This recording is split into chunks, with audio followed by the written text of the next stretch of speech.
یہودیوں کی Coca Cola کا ڈھکن پیلا کیوں ہوتا ہے؟ اس بوتل میں کیا خاص چیز شامل کی جاتی ہے؟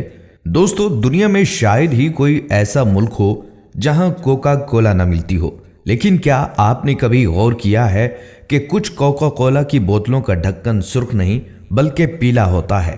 آخر یہ پیلا ڈھکن صرف یہودیوں کے لیے کیوں ہوتا ہے؟ اس میں ایسا خاص کیا ہے جو عام بوتلوں میں نہیں؟ اور اصل دھماکہ خیز سوال یہ ہے کہ کوکا کولا ایک کاروباری برانڈ ہوتے ہوئے بھی اسرائیلی فوج کی کھل کر مدد کیوں کرتا ہے؟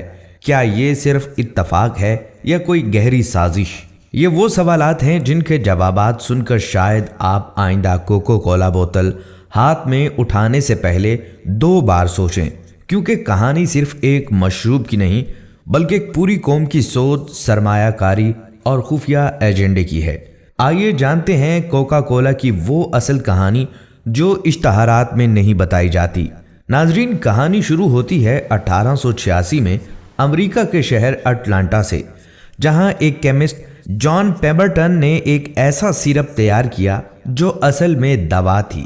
دعویٰ تھا کہ یہ دوا نزلے، سر درد اور ذہنی تھکن کا علاج ہے، لیکن جب اس محلول کو سوڈے والے پانی کے ساتھ ملایا گیا تو ایک نیا ذائقہ وجود میں آیا، اور وہی ذائقہ جسے بعد میں دنیا نے کوکا کولا کے نام سے جانا۔ ابتدا میں یہ مشروب دوا کی شکل میں محدود لوگوں تک پہنچا، لیکن دلچسپ بات یہ ہے کہ اس کے اجزاء میں شراب اور کوکا نامی پودے کے پتے شامل تھے جن سے کوکین نکالی جاتی ہے۔ اس لیے اس کا پہلا نام رکھا گیا تھا فرینچ وائن کوکا، یعنی شراب ملی ہوئی کوکا۔ یہ نام ہی اپنے اندر ایک کہانی چھپائے بیٹھا ہے، ایک ایسی دوا جو بعد میں نرم نشے کے طور پر پہچانی جانے لگی۔ 1892 میں ایک چالاک بزنس مین آسا کینڈلر نے اس پوری ریسیپی کو صرف $2300 میں خرید لیا، اور یہاں سے کوکا کولا ایک دوا سے ایک عالمی کاروبار میں تبدیل ہونا شروع ہوا۔ دھیرے دھیرے یہ مشروب امریکی ثقافت کی علامت بن گیا، ایسا مشروب جو صرف پیاس بجھانے کے لیے نہیں بلکہ ایک طرز زندگی، ایک سٹیٹس اور ایک برانڈ بن کر ابھرا۔ اور پھر وہ وقت بھی آیا جب دنیا کے تقریباً ہر ملک میں کوکا کولا کے پلانٹس کھل گئے۔ ایک عام سی سیاہ بوتل جو کبھی دوا کے نام پر بیچی جاتی تھی، اب عالمی معیشت اور طاقت کی علامت بن چکی تھی۔ ناظرین، سوال یہ ہے، کیا یہ صرف ایک مشروب کی طاقت تھی یا پھر اس کے پیچھے کوئی بڑا نظام، مخصوص سوچ اور نظریہ کار فرما تھا؟ اور سب سے اہم، ایک وقت ایسا بھی آیا جب ذائقے، کاروبار اور مذہب آمنے سامنے آ گئے۔ ناظرین، کوکا کولا صرف ایک سادہ مشروب نہیں بلکہ یہ ایک چالاک برانڈ ہے جو اپنے فائدے کے لیے ہر مذہب کا رنگ اوڑھ لیتا ہے، جیسے کوئی گرگٹ ماحول دیکھ کر اپنا رنگ بدلتا ہے۔ اگر بات مسلمانوں کی ہو تو یہ کمپنی باقاعدہ حلال سرٹیفکیٹ حاصل کرتی ہے تاکہ مسلمان یہ سمجھیں کہ اس میں کوئی حرام چیز شامل نہیں۔ خاص طور پر پاکستان، انڈونیشیا اور سعودی عرب جیسے ممالک میں جہاں مسلمانوں کی تعداد کروڑوں میں ہے، وہاں اس نے اپنی بوتل پر حلال کا لیبل چسپاں کر کے ان کے جذبات کو خریدنے کی کوشش کی ہے۔ اب اگر نظر ڈالیں ہندو مذہب پر تو کوکا کولا نے وہاں اپنی حکمت عملی بدلی۔ ہولی، دیوالی جیسے مذہبی تہواروں پر اپنی مارکیٹنگ میں ہندو رسوم و رواج کا رنگ بھر دیا۔ اشتہارات میں دیے گئے رنگ اور ہندو رسومات دکھائی گئیں تاکہ ہندو عوام کا دل جیتا جا سکے۔ ان تہواروں پر کوک کی تشہیر دیکھیں تو لگتا ہے جیسے یہ کوئی مذہبی مشروب ہو، حالانکہ اصل مقصد صرف اور صرف سیلز بڑھانا ہوتا ہے۔ اسی طرح عیسائی دنیا میں کرسمس کے موقع پر کوکا کولا خود کو ایسے پیش کرتا ہے جیسے یہ حضرت عیسیٰ علیہ السلام کے پیروکاروں کا روایتی مشروب ہو۔ کرسمس کے اشتہارات میں سانتا کلاز، برف، تحفے اور خاندان کے مناظر ایسے دکھائے جاتے ہیں کہ لگتا ہے جیسے کرسمس کا جشن کوک کے بغیر ادھورا ہے۔ یعنی ایک ہی مشروب لیکن ہر مذہب میں اپنی الگ پہچان بنانے کی کوشش، صرف ایک مقصد کے لیے، لوگوں کے مذہبی جذبات سے کھیل کر ان کی جیب سے پیسے نکالنا۔ یہ برانڈ اپنی اصل شکل کبھی نہیں دکھاتا، یہ مذہب کو بھی ایک کاروباری ہتھیار بنا چکا ہے، اور ہم میں سے بیشتر لوگ اس کے جال میں آئے ہوئے ہیں، بغیر یہ جانے کہ ہم صرف ایک بوتل نہیں خرید رہے بلکہ ایک ایسی چالاکی کی قیمت چکا رہے ہیں جو ہماری سوچ، عقیدے اور جذبات کو استعمال کر رہی ہے۔ اور ناظرین، اگر آپ کو لگتا ہے کہ کوکا کولا نے صرف مسلمانوں، عیسائیوں اور ہندوؤں کے مذہبی تہواروں کے مطابق اپنے مشروب کی تشہیر کی، تو ذرا رکیں، اب بات کرتے ہیں ایک اور چالاکی کی، جس میں کوکا کولا نے نہ صرف مشروب کی تشکیل کو تبدیل کیا بلکہ اس کی بوتل کا ڈھکن تک تبدیل کر دیا۔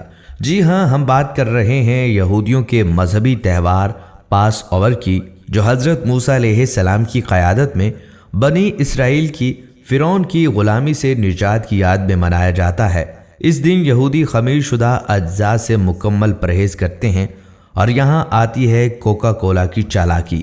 معمول کے طور پر اس کے مشروب میں جو کارن سرپ استعمال ہوتا ہے وہ مکئی سے تیار ہوتا ہے اور خامٹز کہلاتا ہے، جو کہ یہودی مذہب کے مطابق ناجائز سمجھا جاتا ہے۔ اس مسئلے کا حل نکالنے کے لیے کوکا کولا نے ایک نیا فارمولہ تیار کیا، جس میں مکئی کے سیرپ کی جگہ خالص چینی کا استعمال کیا گیا، جسے کوشر فار پاس اوور یعنی مذہبی طور پر جائز قرار دیا گیا۔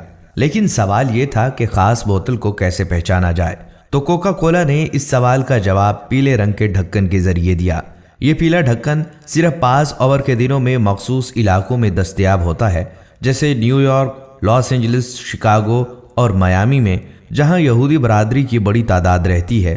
اور پھر یہ پیلا ڈھکن ایک علامت بن گیا کہ یہ بوتل مذہبی طور پر جائز ہے، یعنی صرف اور صرف پاس اوور کے دوران استعمال کے لیے۔ لیکن ناظرین، کوکا کولا کا مذہب سے تعلق صرف یہاں تک محدود نہیں رہا، بلکہ وقت کے ساتھ ساتھ یہ کوک کمپنی ایک ایسے ملک کی خاموش حمایتی بن کر سامنے آتی ہے جو آج فلسطین میں معصوم شہریوں پر ظلم، بربریت اور انسانی حقوق کی کھلی خلاف ورزی کا مرتکب ہے، اور وہ ملک ہے اسرائیل۔ تاریخ پر نظر ڈالیں تو کوکا کولا کی کاروباری چالاکیاں کئی مواقع پر سامنے آ چکی ہیں۔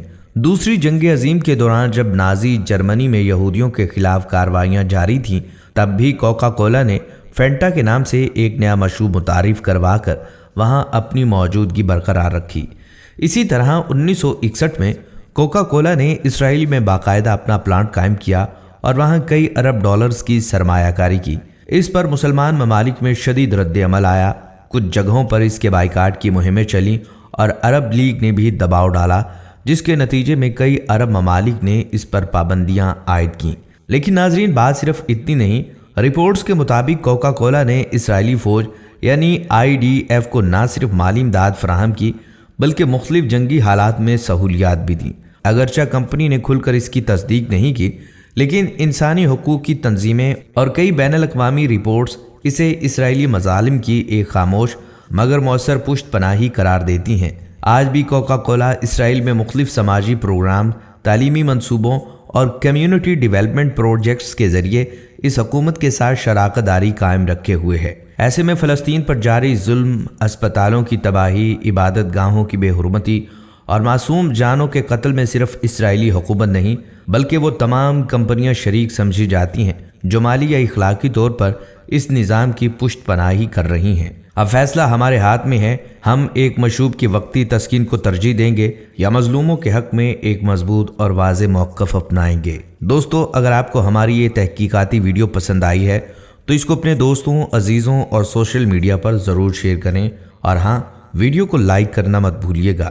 اگر آپ ایسی ہی مزید حقائق پر مبنی ویڈیوز دیکھنا چاہتے ہیں تو ہمارے چینل کو بھی سبسکرائب کر لیں اور بیل آئیکن کو دبا دیں تاکہ آپ سے اگلی ویڈیو مس نہ ہو۔ ملتے ہیں اگلی ویڈیو میں، تب تک کے لیے اجازت دیجیے۔